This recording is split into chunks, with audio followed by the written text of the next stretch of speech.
एक बार एक शिकारी शिकार करने के लिए जंगल में पहुंचा। उसने अपने तीर पर बहुत ही खतरनाक जहर लगाया और शिकार को निशाना बना करके उसने तीर को छोड़ा, लेकिन उसका तीर चूक गया और तीर एक पेड़ पर जा लगा। वह पेड़ बहुत ही हरा भरा और बहुत ही सारे तोते उस पेड़ पर रहते थे। जैसे ही वह जहरीला तीर उस पेड़ पर जाकर लगा, वह पेड़ धीरे धीरे सूखने लगा और उस पेड़ पर जो भी तोते रहते थे वह एक एक करके उस पेड़ को छोड़कर जाने लगे। उस बड़े से पेड़ के क्वार्टर में एक बहुत ही बूढ़ा तोता रहता था, जो बहुत ही धर्मात्मक और अच्छे मन का था। सभी तोते उस पेड़ को छोड़कर जाने लगे थे, लेकिन वह बूढ़ा तोता जाता था, दाना लेकर के आता और उसी क्वार्टर में आकर के बैठ जाता था, परंतु उस पेड़ को छोड़ने को तैयार नहीं था। बूढ़े तोते के साथियों ने कई बार आकर के उसे समझाया कि यह पेड़ सूख रहा है और किसी दिन गिर भी जाएगा, चलो किसी और पेड़ पर चलकर रहा जाए, परंतु वह बूढ़ा तोता वहां से जाने को तैयार नहीं हो रहा था। अब यह बात देवराज इंद्र तक पहुंची। उन्हें बताया गया कि एक तोता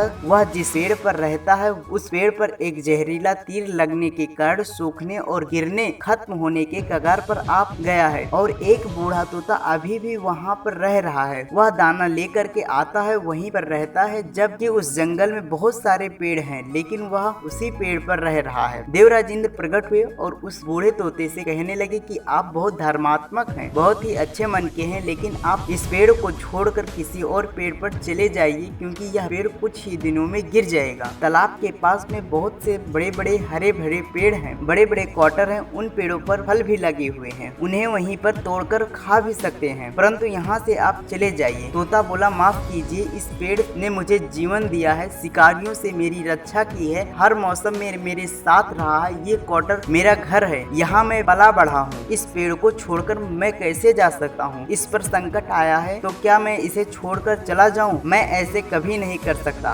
देवराज इंद्र तोते की इस बात से बहुत ही प्रसन्न हुए। उन्होंने तोते से कहा, मैं आपकी इस बात से बहुत ही खुश हूँ, मांगो जो आपको मांगना है। उस बूढ़े तोते ने कहा, मुझे बस इतना मांगना है कि जिस पेड़ ने मुझे जन्म दिया है, जहाँ मैं पला बढ़ा, जिसे आप मेरा जन्म भूमि भी कह सकते हैं, आप इसे फिर से वैसा ही हरा भरा कर दो जैसा यह था। देवराज इंद्र ने अमृत से उस पेड़ को सींच दिया और पहले की तरह हरा भरा कर दिया। वापस उस पेड़ पर आकर के बाकी तोते रहने लगे। वह बूढ़ा तोता कुछ समय तक जिंदा रहा, फिर उसकी मृत्यु हो गई और स्वर्ग में चला गया। हमें इस कहानी से यह सीख मिलती है कि जब भी किसी इंसान का बुरा दौर आता है तो इमोशनली वह टूटा हुआ होता है, उसे किसी सहारे की जरूरत होती है, किसी की आवश्यकता होती है। अगर आप ऐसे समय में छोड़कर चले जाएंगे, उससे बात नहीं करेंगे, मुंह मोड़ लेंगे, तो आपसे बुरा कोई नहीं, क्योंकि आप किसी के सुख का साथी बने या ना बने, लेकिन आपको हमेशा किसी के दुख का साथी जरूर बनना चाहिए। Thank you.